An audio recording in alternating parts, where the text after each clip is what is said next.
Samuel Washington had spent 7 years invisible, mopping floors while engineers in white coats ignored the brilliance he'd buried to keep his family safe, watching his 17-year-old daughter Ariel sketch impossible engine designs in notebooks that no one would ever see, filling page after page with solutions to problems that stumped teams of PhD graduates, until the day CEO Walter Grange caught her in his restricted lab muttering about backward torque distribution and made the biggest mistake of his corporate career.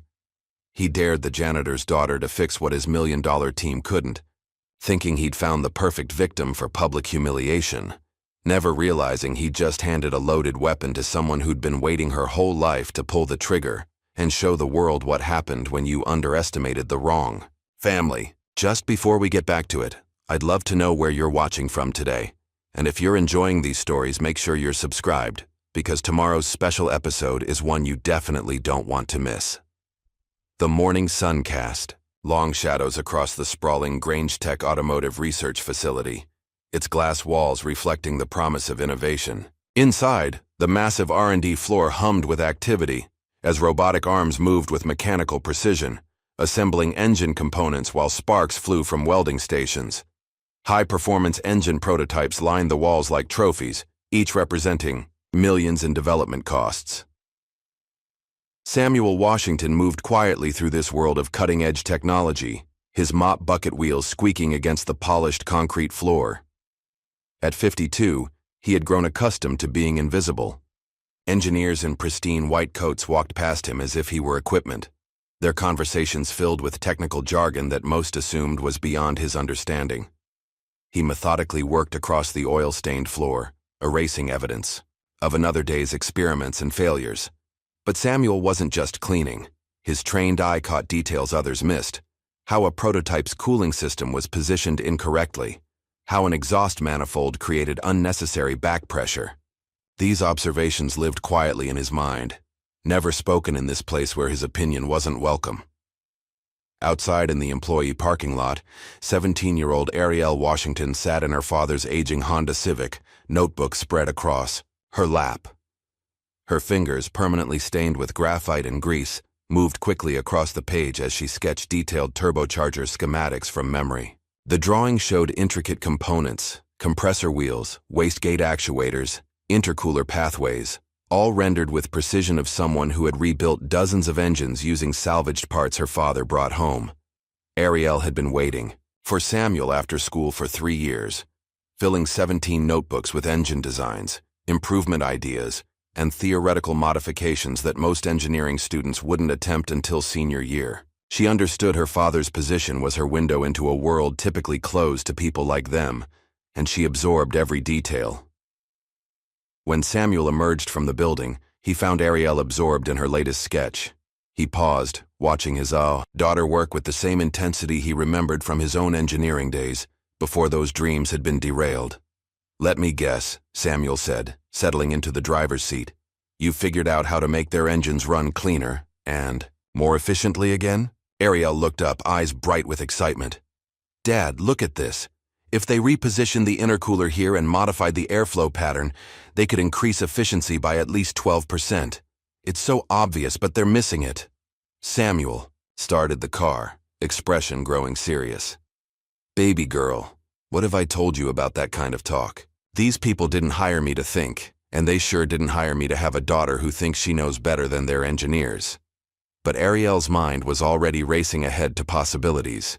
She had grown up hearing her father's stories about the old days when he worked in actual engine development, before everything changed. She knew he still had the knowledge, still saw the flaws others missed. The difference was, she hadn't learned to keep quiet about what she saw. The next day brought unusual buzz to the Grange Tech facility. Word had spread that Walter Grange, the company's powerful and intimidating CEO, would be hosting a special showcase for potential investors and military contractors. The presentation would center around their most ambitious project yet, an experimental engine prototype that had consumed nearly 2 years of development and $8 million in funding. Samuel arrived early, beginning routine maintenance in areas that would be off-limits once the presentation began. He moved efficiently through restricted sections, cleaning spaces that would soon be filled with VIPs who expected perfection. When Ariel arrived that afternoon, Samuel met her at the employee entrance with an unusual request. "I need you to wait by my locker today instead of in the car. There's some kind of big presentation happening, and I don't want you wandering around where you might get in trouble." But as Samuel led her through the facility's corridors, Ariel became distracted by an unfamiliar sound, a deep, rhythmic buzzing that seemed to pulse through the building's structure. Her engineering instincts kicked in immediately, analyzing the frequency and trying to identify its source. "Dad, what's making that noise?" she asked. But Samuel was already being called away by his supervisor to handle a spill in one of the main laboratories. "Just wait right here," Samuel said, gesturing toward the employee lockers. "I'll be back in 15 minutes. But curiosity was stronger than obedience. The buzzing continued to pulse through the building, and she found herself drawn toward its source. She moved carefully through corridors she had never explored, following the sound deeper into the facility's restricted areas. She passed several doors marked with warning signs before reaching one that stopped her cold. "Experimental engines. Authorized access only." The buzzing was loudest here. Ariel checked the hallway in both directions, saw it was empty, and tried the handle. To her surprise, it turned easily. The room beyond took her breath away. It was enormous, with a ceiling stretching up 3 stories and filled with equipment she had only seen in technical manuals. Digital displays covered every wall, showing readouts for temperature, pressure, torque, and dozens of other metrics. But at the center sat something that made her heart race. The engine prototype was unlike anything she had ever seen. It was massive, easily the size of a small car, with components arranged in configurations that defied traditional automotive engineering principles. Copper tubes snaked between titanium housings, while sensors and monitoring equipment created a web of connections suggesting this machine was designed for performance levels far beyond civilian transportation. But even as she marveled at the engine's complexity, Ariel's trained eye began picking up problems. The fuel delivery system was routing through an unnecessarily complicated pathway that would create pressure drops. The cooling system appeared to be fighting against itself, with heat exchangers positioned in ways that would actually impede thermal management. And the torque distribution model, she could see it clearly in the physical layout, was completely backward. "This is all wrong," she whispered, pulling out her notebook and beginning to sketch corrections. How did they miss something so basic? She was so absorbed that she didn't hear footsteps approaching, or notice the room filling with people until a voice behind her said, "Ladies and gentlemen, welcome to the future of automotive engineering." Ariel spun around to find herself facing a room full of people in expensive suits, their attention focused on a tall, imposing figure near the main entrance. Walter Grange was exactly what she had expected from her father's descriptions: intimidating, commanding, and clearly accustomed to being the most important person in any room.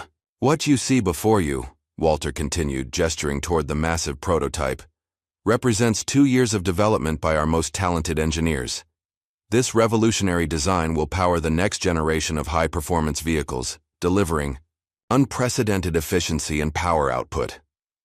But as Walter spoke, Ariel couldn't help herself. The errors in the engine's design were so glaring, so fundamental, that staying silent felt impossible. Without thinking about consequences, she muttered just loud enough to be heard, "Your torque distribution model is backward." The effect was immediate and electric. Every conversation stopped. Every head turned toward the teenage girl standing near the prototype with a notebook in her hands and grease stains on her fingers. The silence stretched on for several heartbeats as Walter processed what had just happened. "I'm sorry," Walter said, his voice carrying a dangerous edge.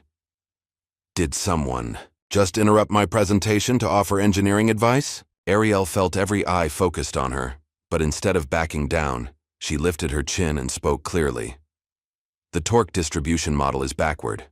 The way you have the drivetrain configured, it's going to create massive inefficiencies and probably catastrophic failure under load." Walter's expression shifted from surprise to something that looked almost amused. Here was an opportunity too perfect to pass up, a chance to demonstrate his company's superiority while providing entertainment for his guests. He gestured for Ariel to come forward. "Please, by all means, enlighten us," Walter said, his voice carrying just enough mockery to make his intentions clear. "Tell us what our team of Ivy League engineers missed that you apparently can see." As Ariel walked toward the front, she heard murmurs from the assembled VIPs. "Who is that kid? How did she get in here? Is this part of the presentation?" Walter held up his hand for silence. "This young lady seems to think she can do what our most qualified engineers couldn't accomplish. I think we should give her that opportunity, don't you?" The suggestion sent a ripple of laughter through the crowd, but Walter wasn't finished. "In fact, I'll make this interesting. If this young prodigy can actually make meaningful progress on our prototype, something our team has been struggling with for months, we'll provide her with a full scholarship to any university she chooses." He paused, letting the offer sink in before delivering the trap.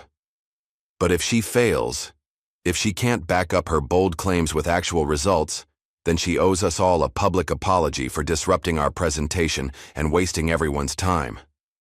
The room fell silent as everyone waited for Ariel's response. She looked at the massive engine prototype, then at the crowd of expectant faces, and finally at Walter Grange himself. She understood exactly what was happening. This was meant to be her humiliation, a lesson about knowing her place. But she also understood something else. She had been studying engines her entire life, learning from her father's expertise and her own relentless curiosity. She knew what she was looking at, and she knew she was right. "I accept," she said simply. Walter's smile widened. "Excellent. You have 7 days to make progress. I'm sure our facilities management staff can arrange access for you." As if summoned, Samuel appeared at the back of the room, having finally tracked down his missing daughter. The color drained from his face as he realized what was happening. He pushed through the crowd, trying to reach Ariel, but Walter held up a hand to stop him. "Ah, you must be the father," Walter said. "Don't worry about your daughter's safety. Our insurance covers everything, and I'm sure she won't get electrocuted. Much." The comment drew more laughter from the crowd, but Samuel wasn't amused. He looked at his daughter, seeing the determination in her eyes that he recognized from his own younger days, and felt his heart break a little. He knew exactly what Walter was doing, and he knew his daughter was walking into a trap designed to crush her spirit. But he also knew Ariel. If anyone could surprise these people, it would be her. "Ariel," Samuel said quietly, "you don't have to do this." She turned to look at her father, and in that moment, he saw not the little girl who used to help him sort salvaged engine parts, but a young woman who had inherited his passion for engineering along with something he had lost years ago: the courage to fight for what she believed in. "Yes, I do," she said. "I want to prove what I can do." Walter clapped his hands together, clearly delighted. "Wonderful. I'll have my assistant arrange for camera crews to document the process. This will make an excellent case study in the importance of staying in one's lane." As the crowd began to disperse, chattering excitedly about the unexpected entertainment, Ariel remained standing near the prototype engine. The massive machine suddenly seemed less intimidating and more like a puzzle waiting to be solved. They stood alone in the cavernous testing laboratory, surrounded by millions of dollars worth of equipment and the weight of impossible expectations. Ariel stared at the engine prototype that represented everything wrong with how innovation happened in places like this. "Challenge accepted," she whispered, and began planning how she would change everything. The fluorescent lights of the Grange Tech facility cast harsh shadows across the empty laboratory as Ariel used her father's employee ID card to slip through the security checkpoint after hours. The building felt different at night, less hostile, more like the workshop she had always dreamed of accessing. She made her way through darkened corridors to the experimental engine lab, her backpack heavy with tools assembled from her home garage and salvaged parts her father had collected over the years. Standing before the massive prototype in the quiet facility, Ariel could finally examine the engine without the pressure of Walter Grange's mocking audience. She pulled out a small flashlight and began her methodical inspection, taking detailed notes about every component, every connection, every design choice that had led to the machine's current inoperable state. What she discovered was worse than she had initially thought. The engine wasn't just poorly designed. It appeared to have been deliberately sabotaged. Components that should have been aligned were offset by precise amounts that would create maximum stress. Cooling lines had been rerouted through paths that would cause overheating. Most telling, several critical sensors had been disconnected and their wires carefully hidden behind other components. Someone wanted this to fail, she murmured, sketching the evidence in her notebook. But why? She spent the next 3 hours documenting every flaw, every deliberate error, every sign that this prototype had been set up for failure from the beginning. By the time she finished her initial assessment, she had filled 14 pages with notes and diagrams that painted a picture of systematic sabotage disguised as engineering incompetence. Over the following nights, Ariel established a routine. She would arrive after the day shift ended, using Samuel's access card to enter restricted areas where she could work undisturbed. She had assembled a makeshift toolkit from salvaged torque wrenches, analog gauges that her father had rescued from decommissioned equipment, and custom tools she had fabricated using a 3D printer in her high school's makerspace. The work was painstaking and often frustrating. Many of the engine's components were sealed units that couldn't be opened without specialized equipment, forcing her to work around problems rather than solving them directly. But with each night of investigation, she began to understand the prototype's true potential. Beneath the layers of sabotage and deliberate failure, she could see the outline of something remarkable. Dev Patel had been Grange Tech's lead engineer for 7 years, long enough to become cynical about corporate promises and young enough to still care about actual innovation. He prided himself on being the first to arrive and the last to leave, which was why he noticed the unusual activity in the secure access logs. Someone had been using employee credentials to enter the experimental lab during off hours. His initial assumption was industrial espionage. Perhaps a competitor had bought access from a disgruntled employee. But when he reviewed the security footage, he was surprised to see the same teenage girl who had disrupted Walter's presentation working alone in the lab with an intensity that reminded him of his own early days in engineering. Rather than immediately reporting the security breach, Dev found himself curious about what she was actually doing. He began staying later, watching from the observation deck as Ariel worked with a combination of professional methodology and creative problem-solving. That impressed him despite himself. On the 4th night of her unauthorized access, Dev decided to confront her directly. He entered the lab quietly, expecting to startle her, but found instead that she was so absorbed in her work that she didn't notice his presence until he spoke. "Impressive setup," he said, causing Ariel to spin around with a wrench in her hand. Most people would have given up after seeing the sensor array configuration. Ariel's first instinct was to run, but something in Dev's tone suggested curiosity rather than hostility. "I'm not stealing anything," she said quickly. "I'm just trying to understand why it doesn't work." Dev moved closer to examine her notes, which were spread across a makeshift workstation she had created using equipment cases as tables. The sketches and calculations impressed him. They showed a level of understanding that most engineering students wouldn't achieve until their senior year.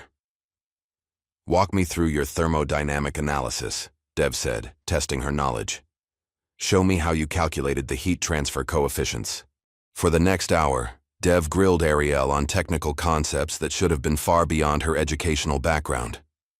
But her answers revealed not just theoretical knowledge, but practical understanding gained through hands-on experience. She could explain complex engineering principles using analogies drawn from rebuilding salvaged engines in her backyard. Finally, Dev reached into his laptop bag and pulled out a small electronic module. "Try this instead," he said, handing her a stripped-down microcontroller unit. "Your analog approach is solid, but you'll need digital feedback to handle the pressure variations." As he walked toward the lab exit, he paused and looked back at Ariel. "The night security guard changes shifts at midnight. You'll have a 15-minute window when the cameras reset if you need to move any larger equipment." The advice was delivered so casually that it took Ariel a moment to realize Dev had just become her accomplice rather than her obstacle. That weekend, Samuel joined his daughter in the Grange Tech lab for the first time since she had begun her unauthorized project. He had been reluctant to become directly involved, knowing his job could be threatened if they were caught. But Ariel's growing excitement about her progress had worn down his resistance. As they worked together in the quiet facility, adjusting component alignments and testing new configurations, Samuel found himself remembering why he had fallen in love with engineering in the first place. The satisfaction of solving complex problems, the thrill of seeing a theoretical solution work in practice, the simple joy of building something that hadn't existed before. "Dad," Ariel said as they took a break from rewiring a sensor array, "why didn't you ever tell me you used to work on combustion design?" Samuel was quiet for a long moment, staring at the prototype engine that represented so many of his own deferred dreams. "Because I didn't want you to dream smaller than you were capable of," he finally said. "I let them convince me that I didn't belong in that world, and I didn't want the same thing to happen to you." Ariel looked at her father with new understanding. "Is that why you brought home all those salvage parts over the years? So I could learn what you weren't allowed to teach me directly?" Samuel nodded. "Every engine you rebuilt in our garage, every problem you solved with spare parts and creativity, that was your real education. I knew that someday you'd have a chance to show what you could do, and I wanted you to be ready." Their conversation was interrupted by a sound from the lab's main computer terminal. Ariel had been running diagnostic programs on the engine's control systems, trying to understand why certain functions remained locked even after she had corrected the physical sabotage. The computer had finally finished processing a data recovery program she had started days earlier. What they found in the recovered files changed everything. The engine's software logs had been deliberately corrupted, but fragments of data remained from 7 years earlier. The same year, Grange Tech had suddenly halted development on this project.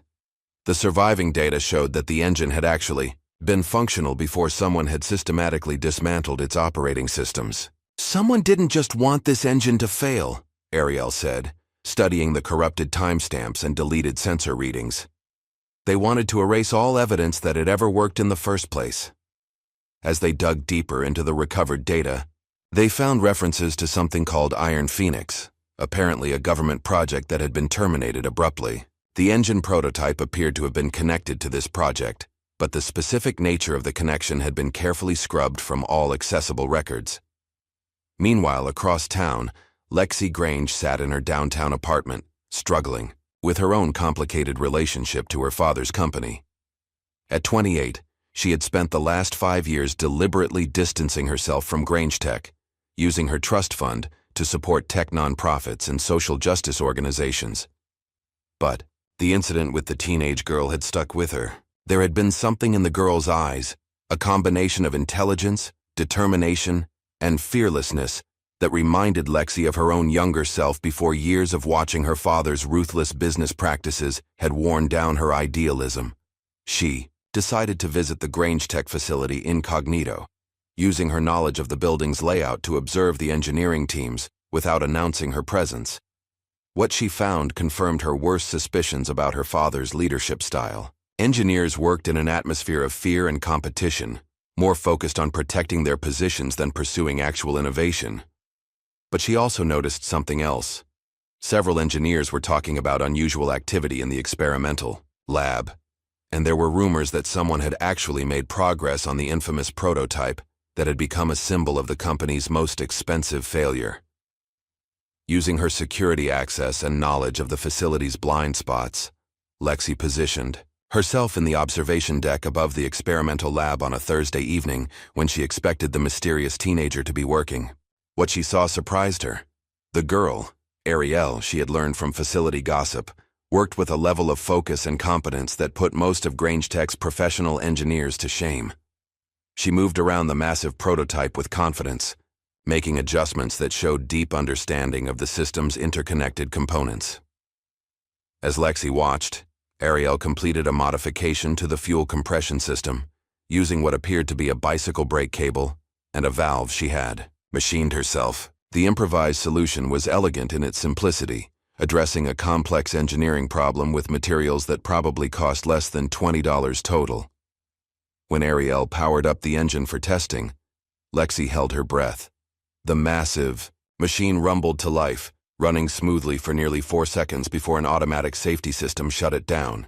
But those 4 seconds represented more progress than Grange Tech's official team had achieved in 2 years of development.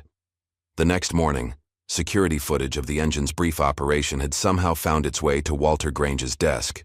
Rather Then being pleased by the progress, Walter's reaction was anger mixed with something that looked almost like panic.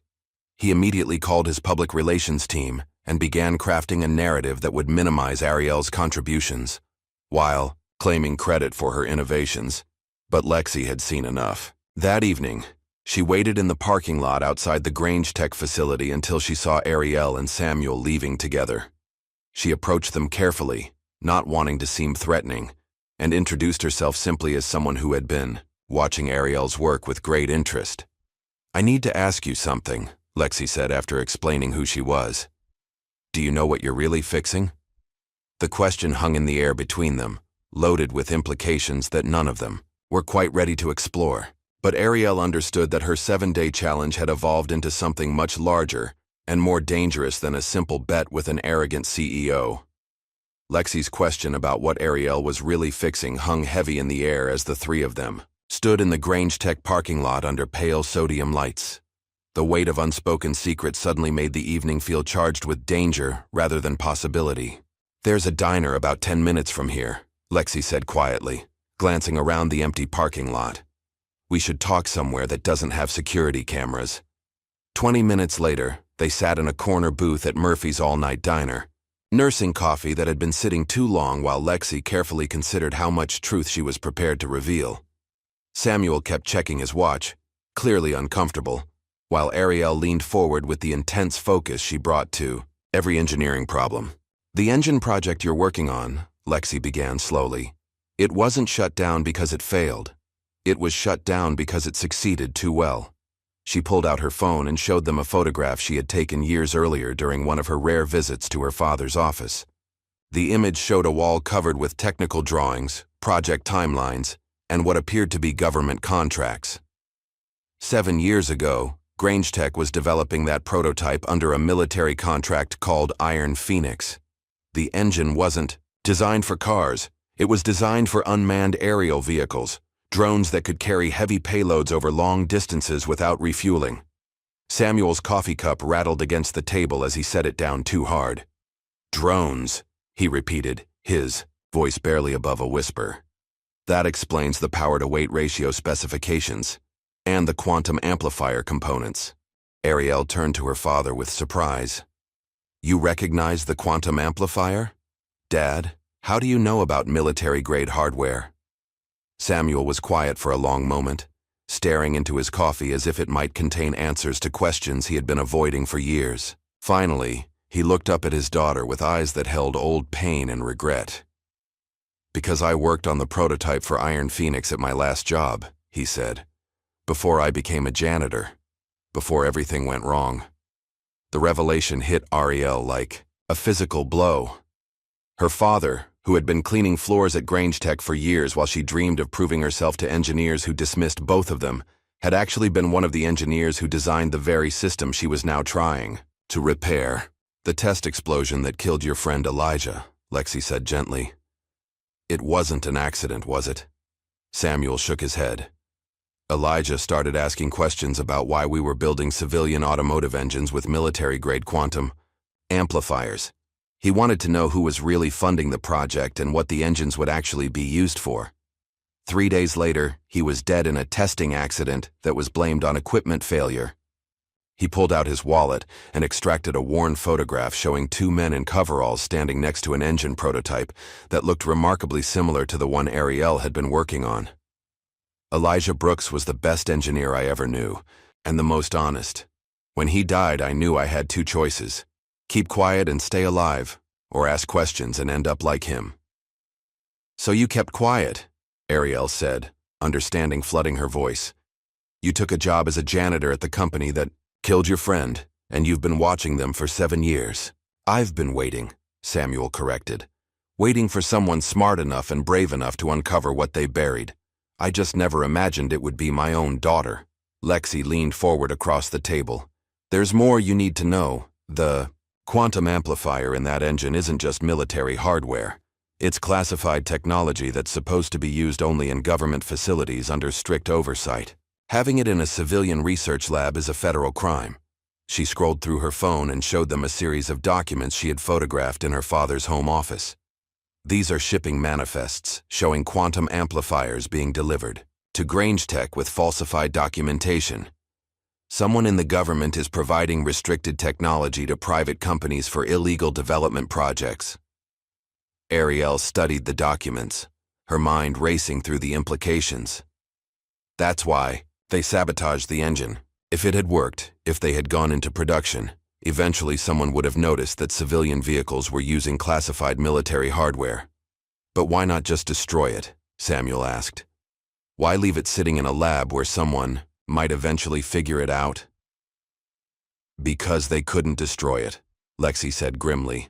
The quantum amplifiers are too valuable, and there are too many people who know they exist, so they made sure the engine would never work, buried the project under corporate red tape, and kept the hardware locked away where they could access it later. Until I came along, Ariel said, pieces of the puzzle clicking into place. Until I started fixing what they had deliberately broken.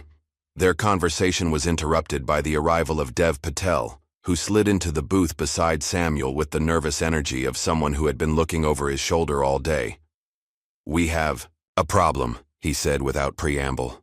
Dr. Rohn knows what you're doing and he's bringing in outside help to stop you. Dev explained that he had been placed on administrative leave that afternoon, officially for unauthorized access to classified project data, but really because Dr. Gavin Rohn had discovered his involvement in Ariel's project.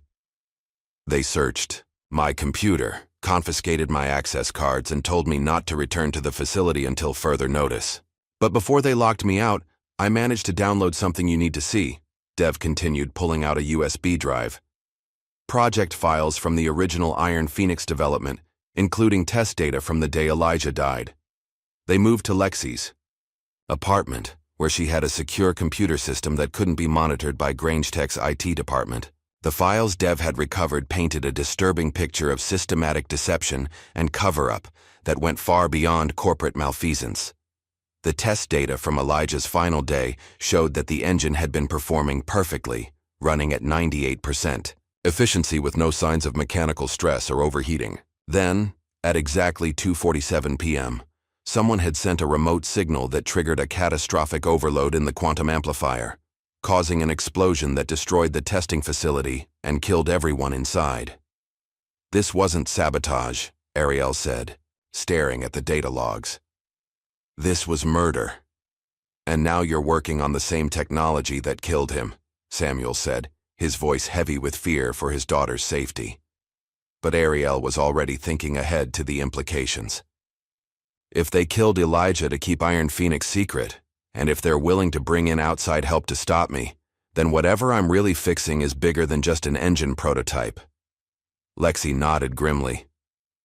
My father has been taking meetings with people I don't recognize, men in expensive suits who don't show up on any Grange Tech employee lists. And yesterday, he received a call that made him cancel all his appointments and lock himself in his office for 6 hours.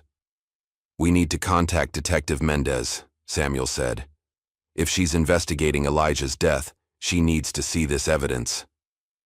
But when they tried to reach Detective Irene Mendez, they discovered she had been reassigned to a different case without explanation. Her replacement, Detective Morris, claimed to have no knowledge of any investigation into Grange Tech or the circumstances surrounding Elijah Brooks's death. They're shutting down the investigation, Dev said. Someone with serious influence is making sure that no one asks questions about Iron Phoenix.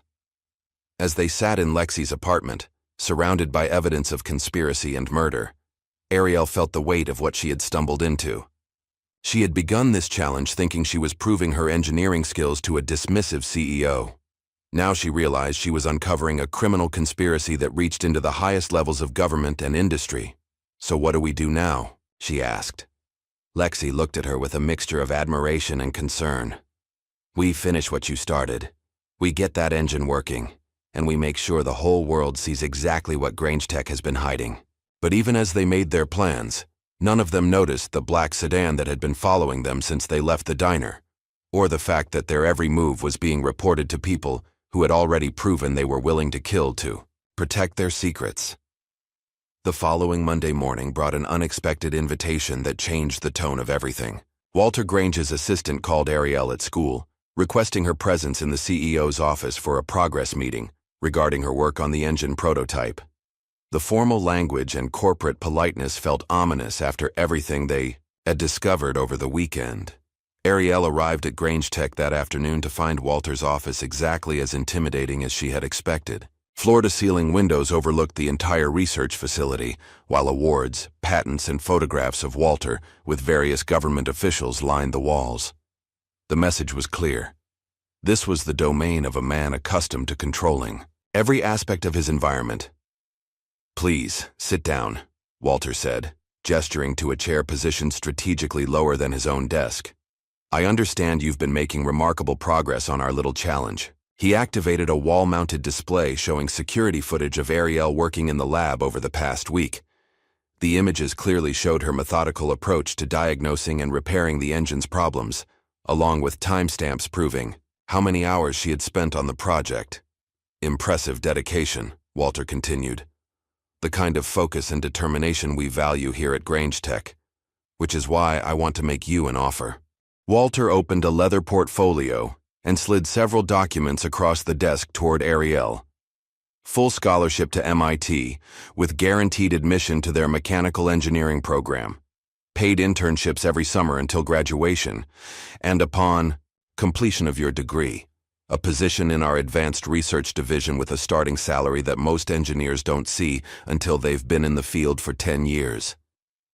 The offer was everything Ariel had ever dreamed of: financial security, access to cutting-edge technology, and recognition of her abilities from one of the most powerful companies in the industry. But after everything she had learned about Iron Phoenix and Elijah's death, the generous terms felt more like a trap than an opportunity.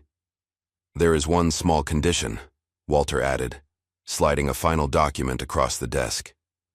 "You would need to sign a comprehensive non-disclosure agreement regarding your work on the prototype. Standard corporate practice, really.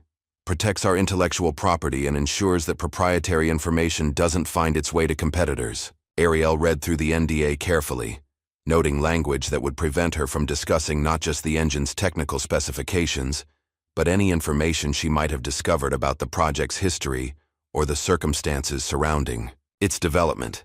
Signing this document would effectively silence her about everything they had uncovered regarding Iron Phoenix. "I need some time to think about this," Ariel said, setting the papers aside. Walter's smile remained friendly, but his eyes hardened slightly. "Of course. Take all the time you need. But I should mention that this offer has an expiration date. We'll need your decision by the end of the week." That evening, Ariel met with Samuel at their kitchen table to discuss Walter's proposal. The potential benefits were undeniable. The scholarship alone would transform their family's financial situation and open doors that might otherwise remain closed forever. But Samuel understood the true cost of accepting Walter's deal.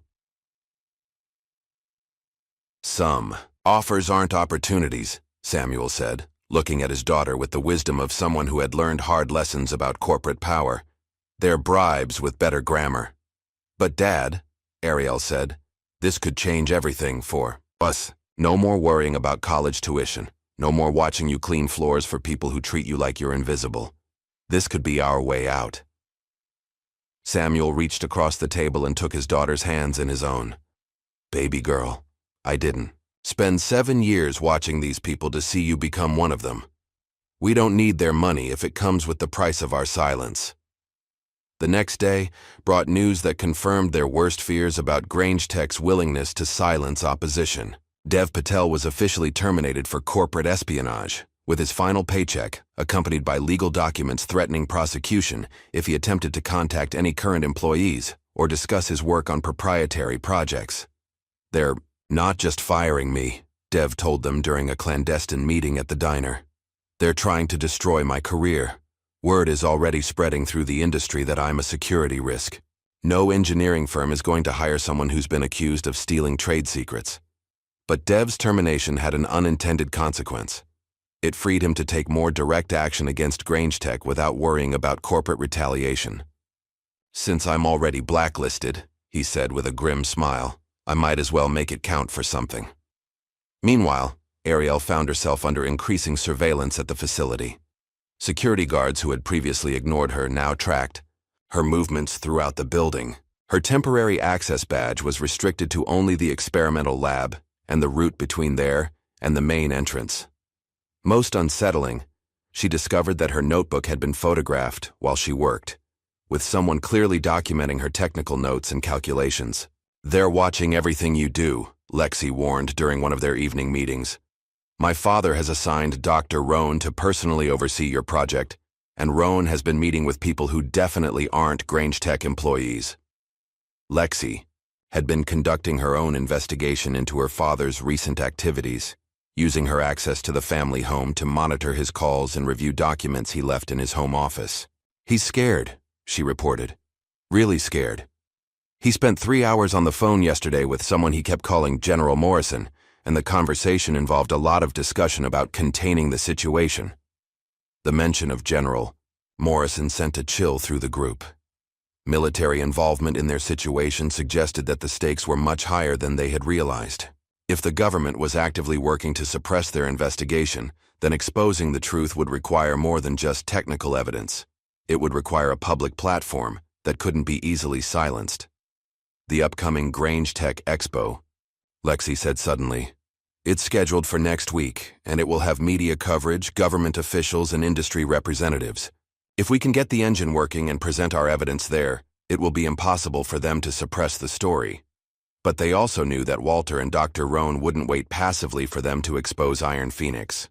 The increased surveillance, Dev's termination, and Walter's attempted bribery were all signs that Grange Tech was preparing for more aggressive action. "We need to be ready for anything," Samuel warned. "These people killed Elijah to protect their secrets, and they won't hesitate to hurt us if they think we're a threat." The pressure was mounting from all sides, but it also clarified their mission. They needed to complete Ariel's work on the engine and document everything they had discovered before Grange Tech could shut them down permanently. The expo represented their best opportunity to reveal the truth to a public audience, but it also meant they would have less than a week to prepare. "We need to move the engine," Ariel said, her mind already working through the logistics. "If they're watching the lab this closely, we can't complete the repairs there. We need somewhere they can't monitor us." Lexi nodded. "I know a place. My nonprofit has access to a tech incubator downtown. Old warehouse space with industrial equipment and no corporate oversight. We can set up a temporary lab there, but moving the engine components without being detected would require careful planning and precise timing. They would need to salvage parts during normal working hours when the lab was busy with other activities, then transport everything to their new location without triggering the enhanced security measures that had been put in place. It's risky," Dev acknowledged. "If they catch us removing components, they can charge us with theft of corporate property. And if General Morrison is really involved, they might not wait for legal proceedings to stop us." Despite the dangers, Ariel felt more determined than ever to complete what she had started. The engine represented more than just a technical challenge now. It was proof that innovation could come from unexpected places, that corporate power couldn't suppress truth indefinitely, and that people like her father and Elijah deserved justice for the ways they had been silenced and dismissed. "They thought this was a dare," Ariel said as they reviewed their plans late one night in Lexi's apartment. "They wanted to humiliate me and put me in my place, but I'm about to show them what happens when you underestimate someone who has nothing left to lose." The pieces were in motion for a confrontation that would determine not just Ariel's future, but the fate of everyone who had been silenced by Grange Tech's conspiracy. The expo was still a week away, but the real battle had already begun.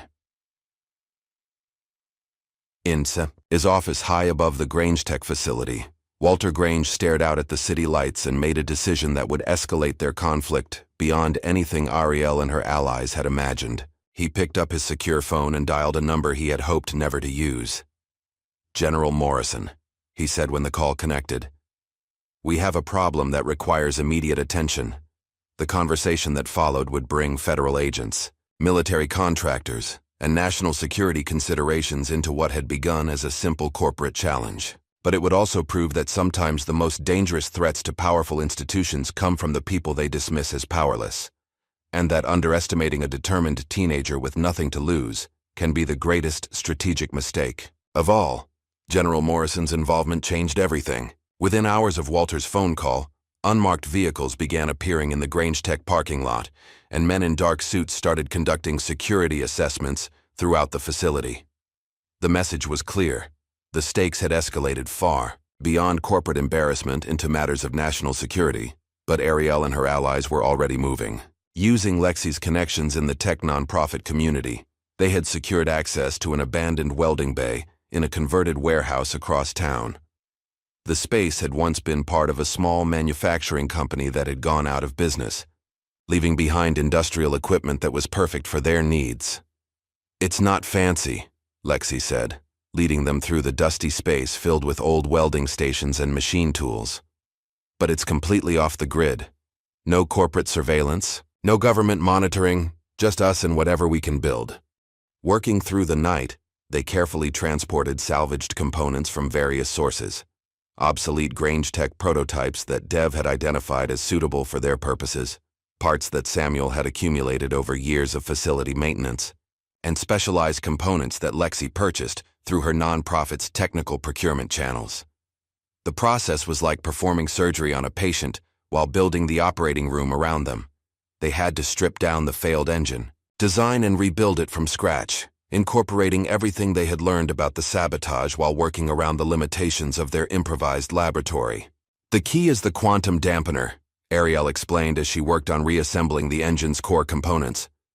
"Without it, the quantum amplifier becomes unstable and eventually explodes. That's what killed Elijah. Someone remotely disabled the dampener during his test." Samuel worked alongside his daughter with a focus and intensity she had never seen from him before. Years of suppressed engineering knowledge and creativity poured out as he helped design solutions to problems they encountered. "We can use this old transformer to regulate the power flow," he suggested, pointing to a piece of equipment they had salvaged from the warehouse's original machinery. "It's not elegant, but it'll work."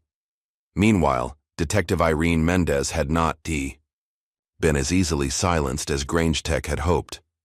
Her reassignment to a different case had been accompanied by warnings about interfering with matters of national security, but she had continued her investigation through unofficial channels. An anonymous email containing encrypted files had reached her personal account, providing evidence that connected Grange Tech's activities to federal crimes. "I've been a cop for 23 years, Mendez told her partner, Detective Lisa Chen, as they reviewed the leaked documents in Mendez's home office. "I've seen corporate corruption, government cover-ups, and plenty of people who thought they were above the law. But this is different. This is about weapons technology being developed, outside government oversight, and people being murdered to keep it secret." The evidence was damning. Shipping records showing illegal transfer of classified technology, financial documents proving government officials were being paid through shell companies, and most importantly, technical data from Elijah Brooks's final test that clearly showed his death was no accident. But when Mendez tried to present the evidence to her superiors, she was met with resistance that confirmed her worst suspicions. "The case is closed," her captain told her firmly. "The Brooks death was ruled accidental, and any suggestion otherwise is based on unsubstantiated conspiracy theories." "Captain, I have technical data showing remote detonation of the testing equipment. This wasn't an accident. It was homicide." "Detective Mendez, you're walking on thin ice here. There are people much higher up the chain than me who want this matter dropped. If you value your career and your pension, you'll find something else to occupy your time." But Mendez had not become a detective to protect corporate interests or government secrets. That evening, she made a decision that would put her own career at risk.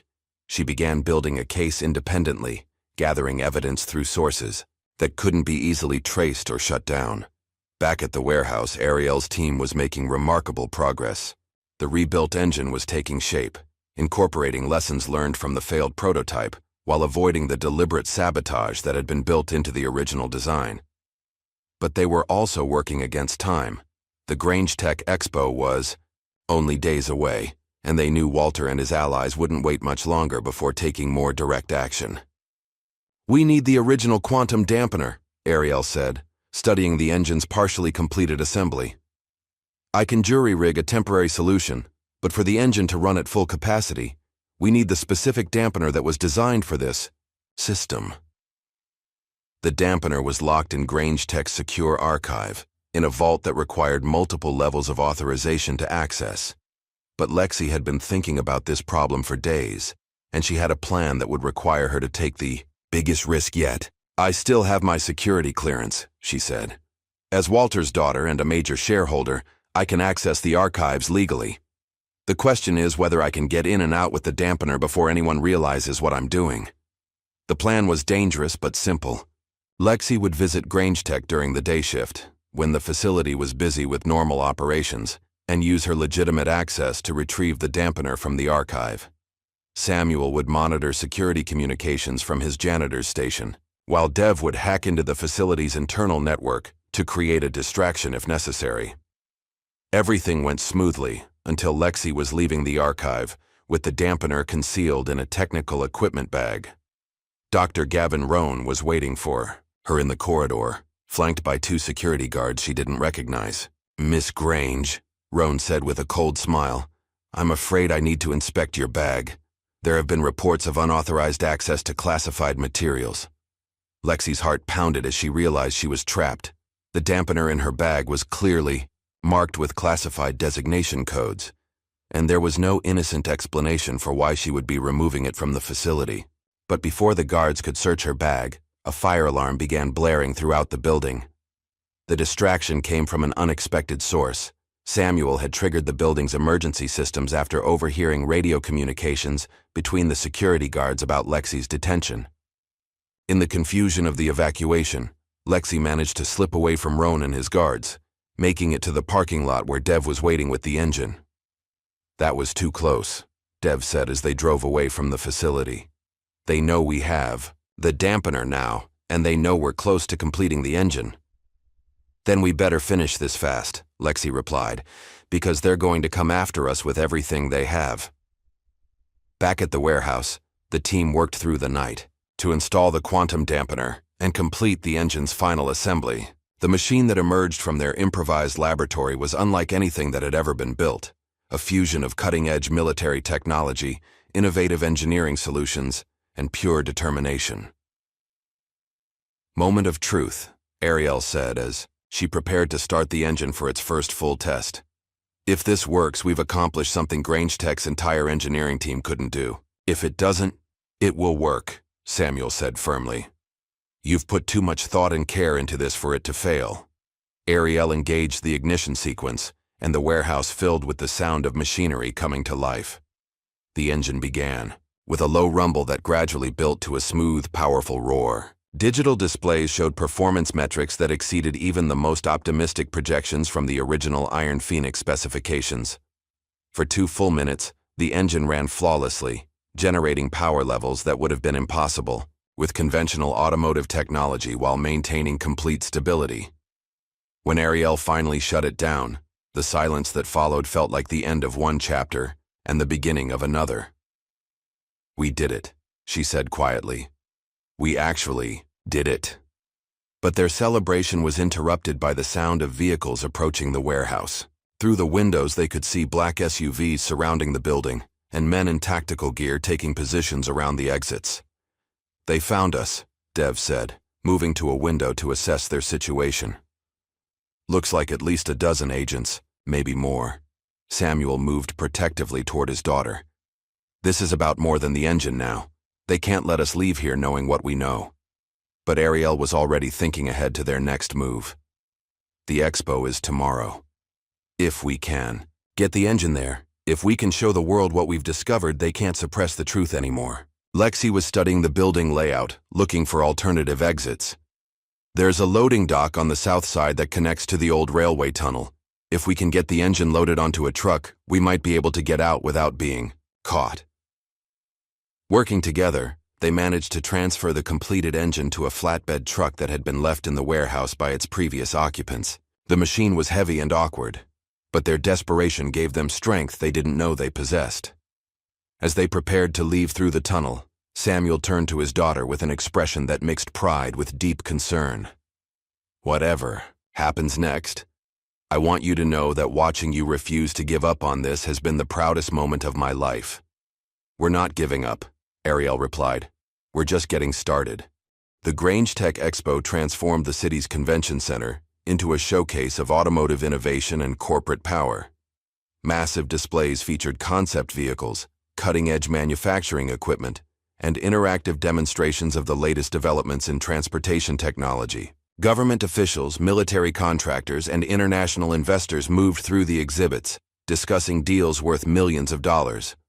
Walter Grange stood at the center of it all, commanding attention as he prepared to deliver the keynote presentation that would cement his company's reputation as a leader in advanced automotive engineering. The presentation was scheduled to feature the unveiling of a revolutionary engine breakthrough that would demonstrate Grange Tech's technological superiority.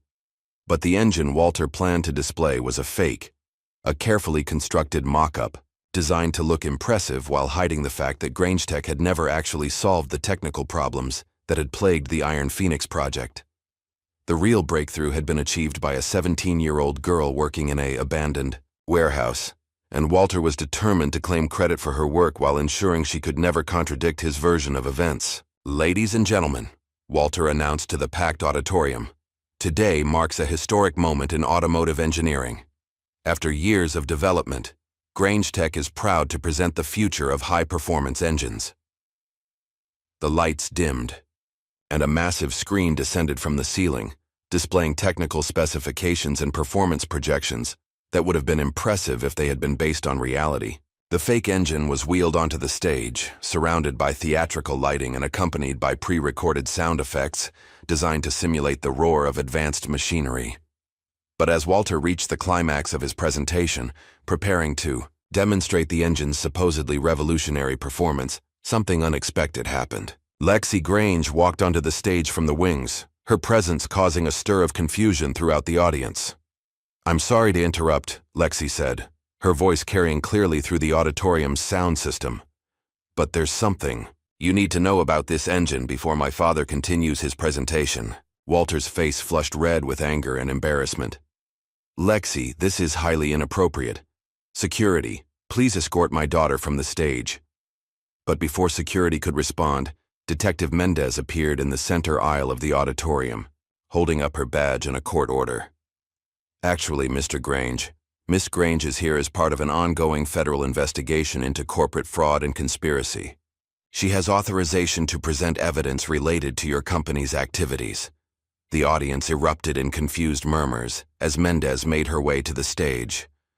"By order of the federal court, this presentation is being temporarily suspended to allow for the presentation of evidence in a matter of national security." Walter tried to maintain control of the situation. "This is outrageous. My company has done nothing wrong, and I will not allow this presentation to be hijacked by unfounded accusations." "The accusations are quite well founded," Lexi replied, activating the auditorium's presentation system to display a series of documents and technical specifications. "These are internal Grange Tech communications showing that the engine you just described has never actually worked. The prototype you're all displaying is a non-functional mock-up designed to deceive investors and government officials." The evidence was damning. Emails between Walter and Dr. Rohn discussing the need to maintain the illusion of progress. Financial records showing payments to government officials in exchange for continued funding of a project they knew was fraudulent, and most importantly, technical data proving that Grange Tech had been lying about their capabilities for years. But Lexi wasn't finished. "However, the engine technology you've been claiming to develop does actually work.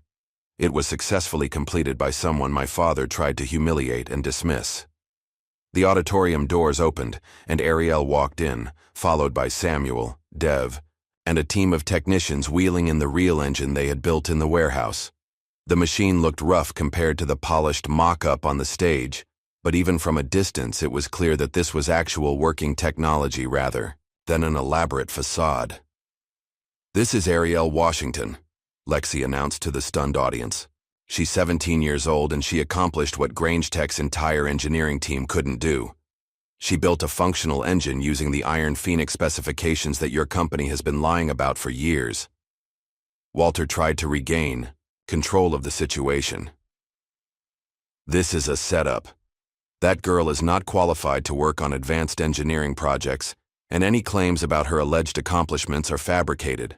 Then let's test that claim, Ariel said, stepping up to the microphone. Your engine doesn't work because it's fake. Mine does work because I actually understand the technology. She moved to the real engine and began the startup sequence.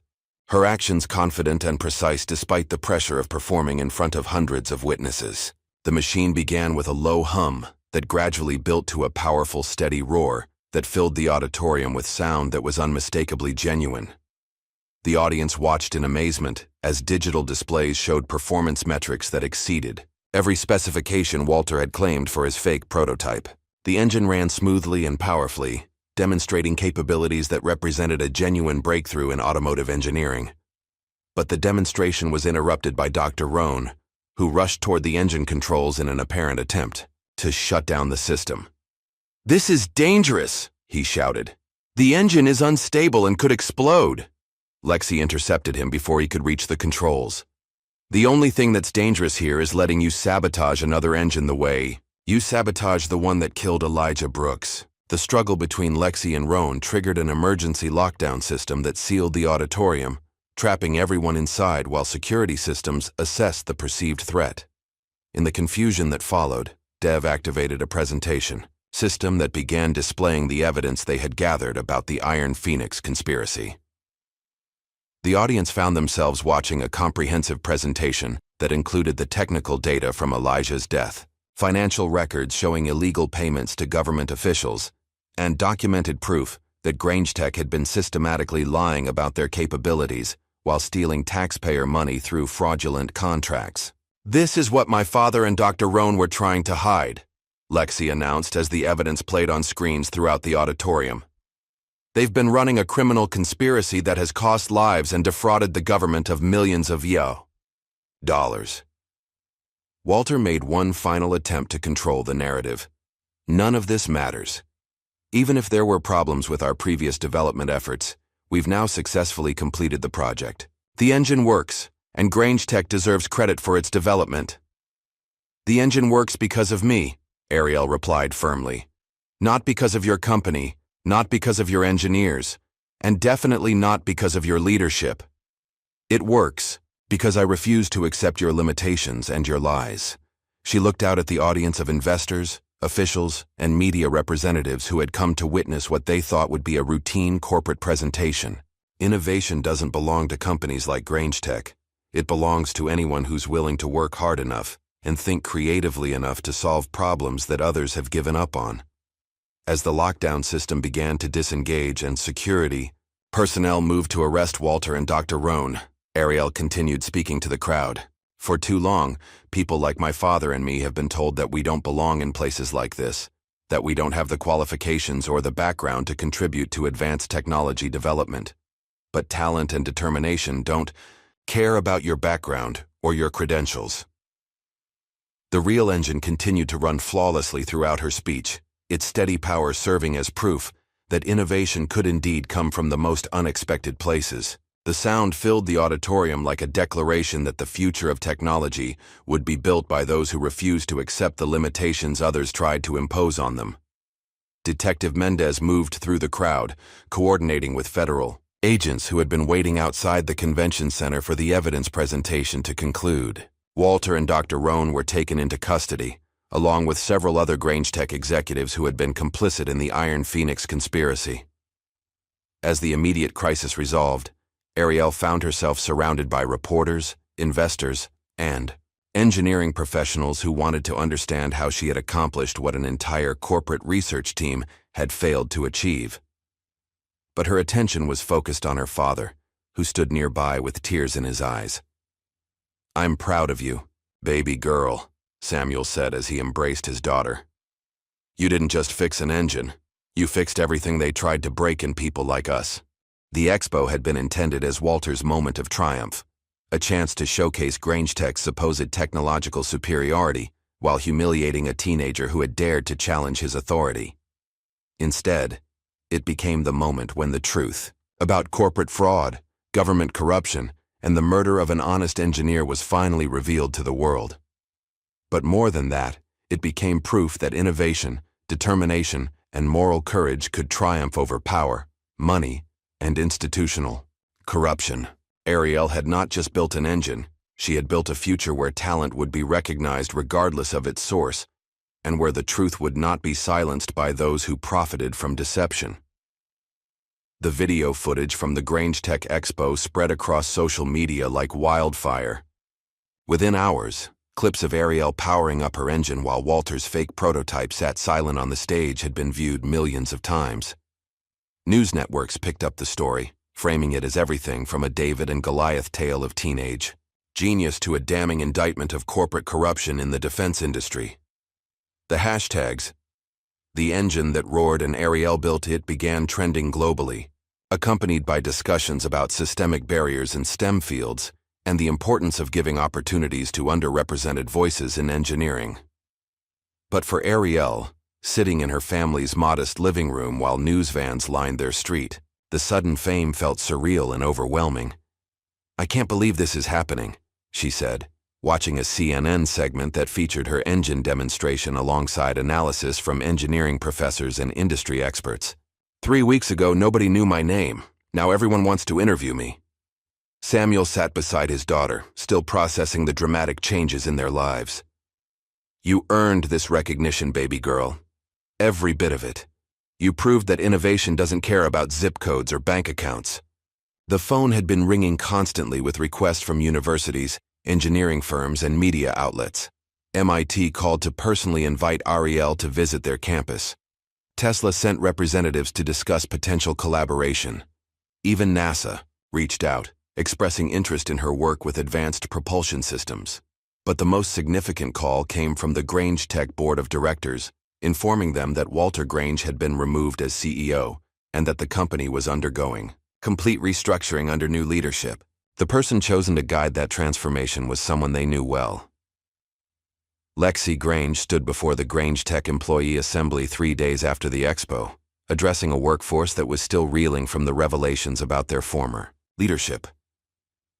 Many employees had been completely unaware of the Iron Phoenix conspiracy, believing they were working on legitimate automotive research rather than fraudulent military contracts. "I know many of you are questioning everything you thought you knew about this company," Lexi began, her voice carrying the authority of someone who had risked everything to expose the truth.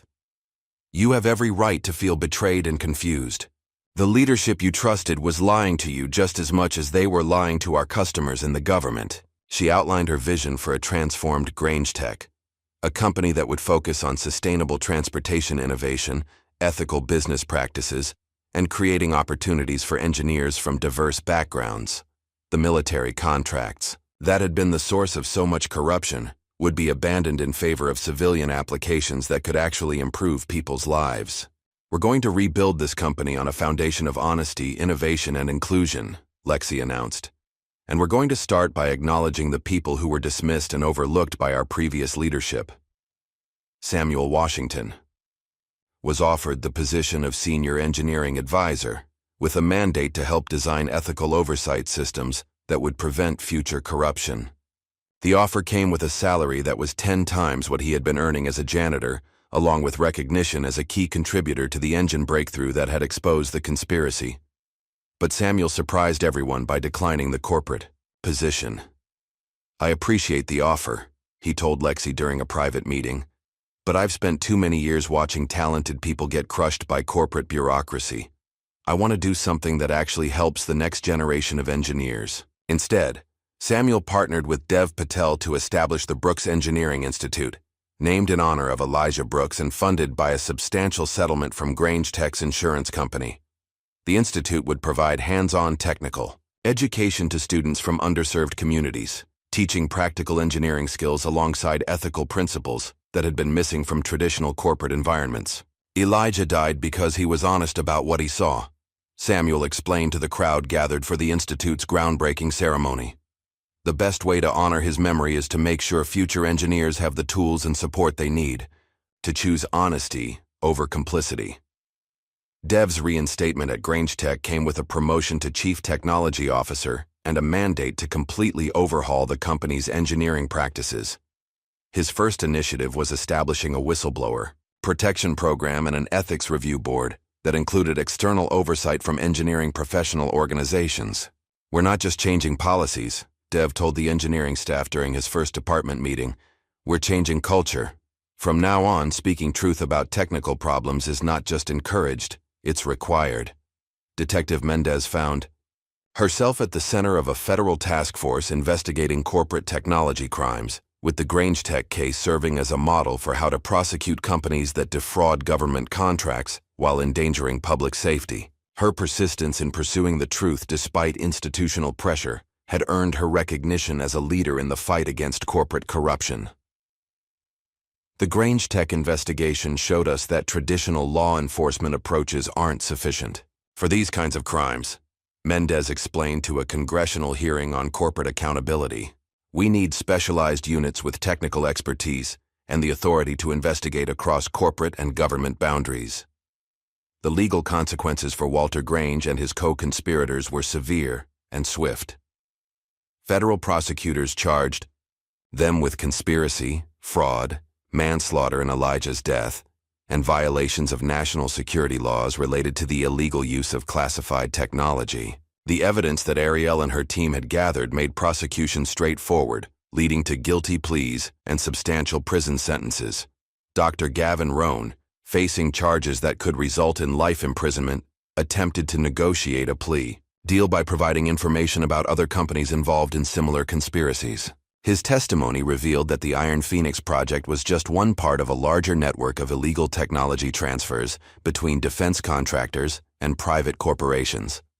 But for all the legal and corporate changes, the most significant impact of Ariel's achievement was its effect on young people who saw themselves reflected in her story. Engineering programs across the country reported dramatic increases in applications from students who had previously felt excluded from technical fields.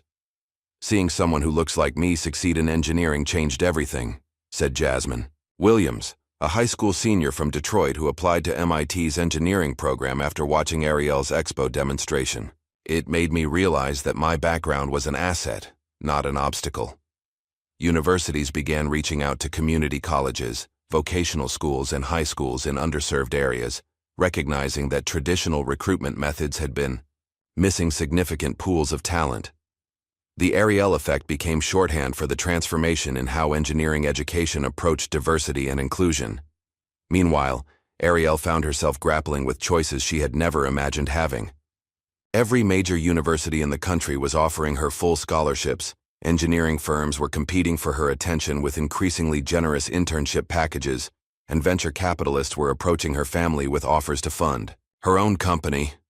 I could go anywhere, do anything, she told Samuel one evening as they sat in their garage, surrounded by the engines and projects that had started her journey. MIT, Stanford, Caltech, they all want me. But I keep thinking about what you said about dreaming bigger than what other people expect. Samuel looked at his daughter with the wisdom of someone who had learned the difference between success and fulfillment through difficult experience. What do you want to do, baby girl? Not what would impress other people or make the most money, but what would make you excited to get up every morning? Ariel's answer surprised even herself. I want to start my own company.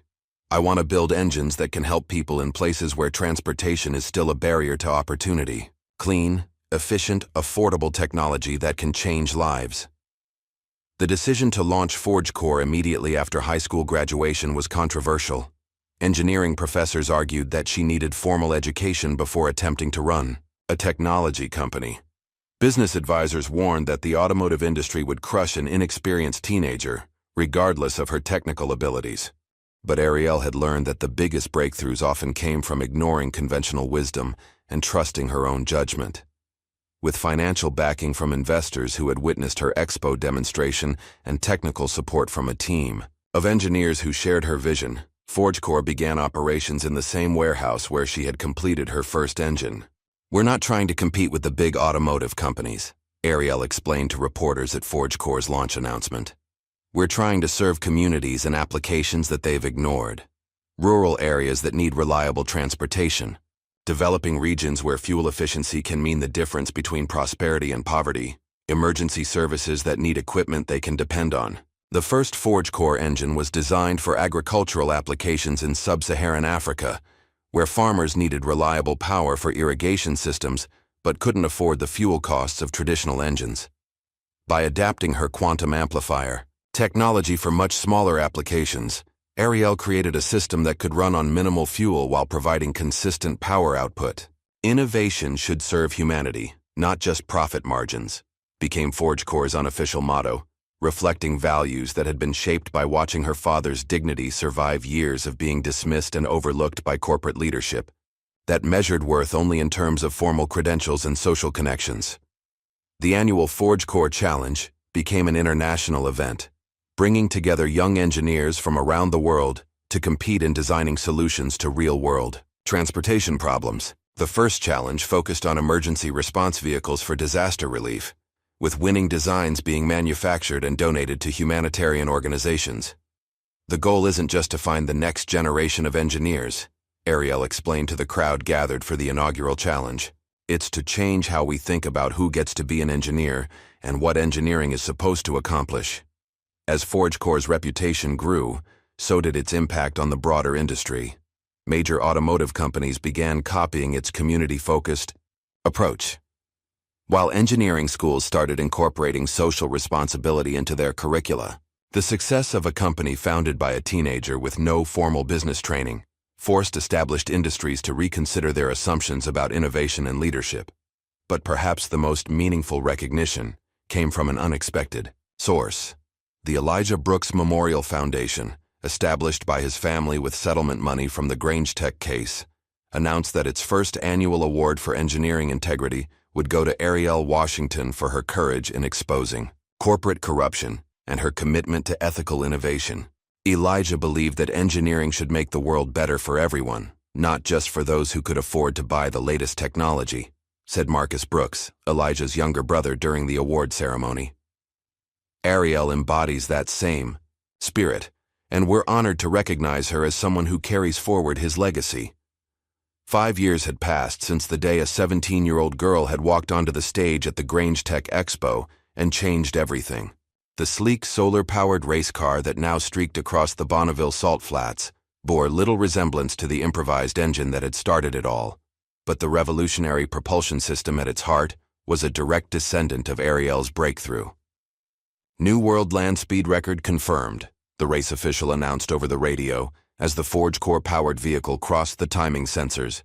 278 miles per hour, sustained for over 12 minutes without refueling. Ariel stood at the edge of the salt flats, watching her latest creation disappear into the distance with a smile that mixed professional satisfaction with the pure joy of seeing an impossible idea become reality. At 22, she had become one of the most recognized names in automotive engineering.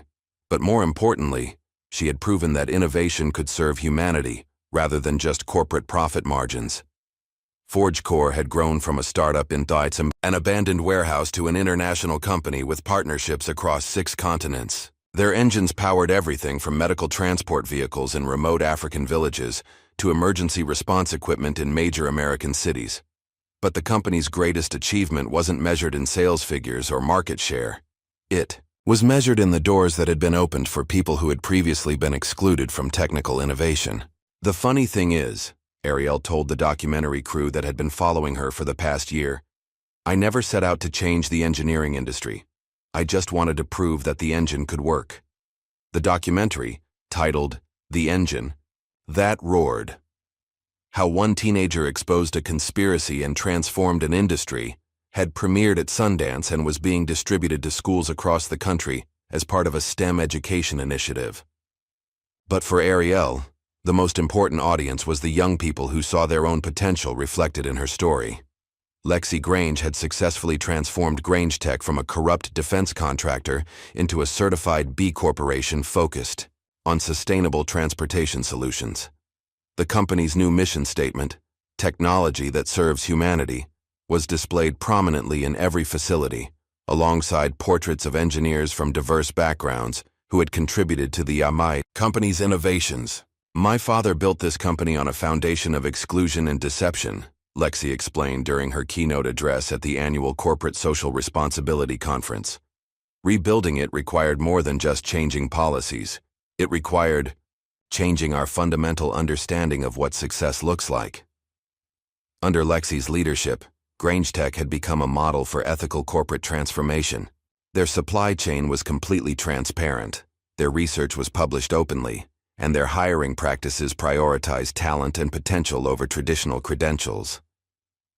The company's workforce had become one of the most diverse in the industry, reflecting a commitment to finding innovation wherever it might originate. But Lexi's most significant contribution was her decision to step back from day-to-day operations and join ForgeCore's board as a strategic advisor. "I realize that my role isn't to run companies," she explained to business journalists. "It's to help create systems that prevent the kind of corruption that my father represented." Samuel Washington and Dev Patel had built the Brooks Engineering Institute into one of the most respected technical education programs in the country. Their graduates were sought after by engineering firms around the world, not just for their technical skills, but for their commitment to ethical practice and innovative problem-solving. "We don't just teach people how to build things," Samuel explained to visitors touring the Institute's labs and workshops. "We teach them to think about why they're building things and who those things are supposed to serve." The Institute's approach to education was radically different from traditional engineering programs. Students worked on real-world projects, from their first day, collaborating with community organizations to solve actual problems rather than completing theoretical exercises. The curriculum included courses on engineering ethics, social responsibility, and the historical role of technology in either perpetuating or dismantling inequality. "Elijah died because he asked the right questions at the wrong time," Dev told new students during orientation. "Our job is to make sure you're prepared to ask the right questions at the right time, and to support each other when those questions lead to difficult answers." Detective Irene Mendez had become the head of the FBI's Corporate Technology Crimes Task Force, leading investigations into companies that attempted to defraud government contracts or misuse classified technology. The techniques she had developed during the Grange Tech investigation had been adopted by law enforcement agencies around the world. The Grange Tech case taught us that corporate crime in the technology sector requires specialized investigative approaches, Mendez explained to a gathering of international law enforcement officials. "These aren't traditional white-collar crimes. They involve national security implications, complex technical evidence, and conspiracies that can span multiple companies and government agencies." Her task force had successfully prosecuted dozens of cases involving illegal technology transfers, corporate espionage, and defense contractor fraud. But more importantly, their high-profile successes had created a deterrent effect that had significantly reduced corporate willingness to engage in illegal technology development. The ripple effects of Ariel's achievement continued to spread through the engineering world in unexpected ways. Universities had fundamentally changed their recruitment and admission practices, recognizing that traditional metrics had been systematically excluding talented students from non-traditional backgrounds. The Ariel Washington case study is now required reading in every engineering ethics course in the country, explained Dr. Sarah Chen, Dean of Engineering at Stanford University. "It demonstrates how technical excellence and moral courage can work together to expose systemic problems and create positive change." Engineering firms had also been forced to reconsider their hiring practices and corporate cultures. The success of ForgeCore had demonstrated that diverse teams consistently outperformed homogeneous ones in developing innovative solutions to complex problems. "We used to hire people who looked like us and thought like us," admitted Robert Taylor, Chief Technology Officer at Ford Motor Company. "Ariel showed us that our definition of qualified was actually limiting our ability to innovate." The ESS annual ForgeCore Challenge had grown into the world's largest youth engineering competition, with participants from over 90 countries competing to develop solutions to pressing global problems. But unlike traditional engineering competitions that focused on theoretical problems, the ForgeCore Challenge required participants to work with communities that would actually use their innovations. "Engineering isn't an abstract intellectual exercise," Ariel explained to the thousands of young engineers gathered for the challenge's 5th anniversary. "It's about understanding people's needs and figuring out how technology can make their lives better." This year's challenge focused on climate adaptation technologies for coastal communities facing rising sea levels. The winning team, composed of teenagers from Bangladesh, the Philippines, and Louisiana, had developed a modular flood barrier system powered by tidal energy that could be manufactured locally using recycled materials. "These young engineers understand something that took me years to learn," Ariel said as she presented the winning trophy. "The best solutions come from understanding problems from the inside, not from trying to impose outside ideas on communities that have their own knowledge and expertise." As she watched the celebration of young innovators from around the world, Ariel reflected on how different her life had become from what she had imagined during those early days of working on the engine prototype. She had expected to prove herself to the engineering establishment and perhaps earn admission to a good university. Instead, she had exposed a criminal conspiracy, transformed an industry, and inspired a generation of young people to see engineering as a tool for social justice. But the moment that meant the most to her came later that evening, during a quiet conversation with a 14-year-old girl named Maya Okafor, whose team had developed an innovative water purification system for rural communities. "I want to do what you did," Maya said earnestly.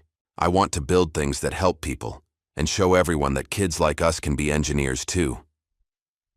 Ariel looked at the young girl, seeing in her eyes the same determination and curiosity that had driven her to challenge Walter Grange's assumptions years earlier.